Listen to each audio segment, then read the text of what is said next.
During the reign of King Minos of Crete, son of Zeus, the island needed a powerful protector.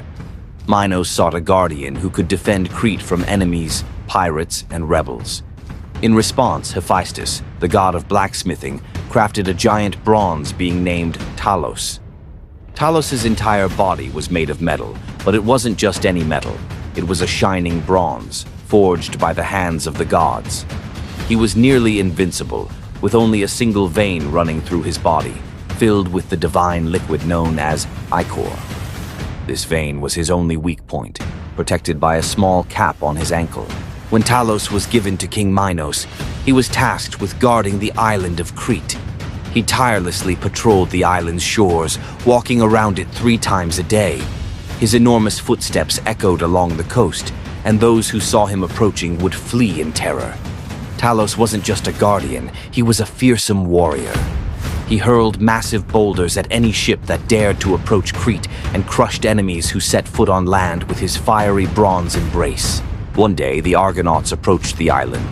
These brave heroes were on a long journey to find the Golden Fleece. As they neared Crete, Talos emerged from the cliffs. The towering bronze giant began hurling massive rocks at their ship, shaking it violently. The Argonauts were terrified and didn't know how to defeat the seemingly indestructible giant. Among them, however, was the sorceress Medea, who devised a plan. She knew of Talos's single weakness, the cap on his ankle that guarded his life-giving vein. Medea began to cast a spell, calling out to Talos with promises of immortality. Distracted by her magic, Talos paused, his mind clouded by Medea's words. As he stood still, Medea used her powerful sorcery to open the cap on his ankle. The divine ichor began to flow out, and Talos started to weaken. The once mighty bronze guardian fell, his enormous body crashing onto the ground with a thunderous sound. His glowing bronze form became cold and lifeless as the ichor drained from him. The Argonauts had triumphed, but the fall of Talos left a shadow over Crete.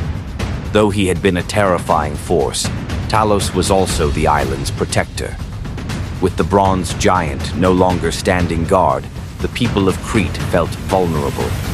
Talos's colossal form now lay in eternal sleep, and the shores of Crete would never again echo with his heavy footsteps. Talos's story is not just about a guardian, but also about humanity's trust in power and technology, and the fragility of even the mightiest creations.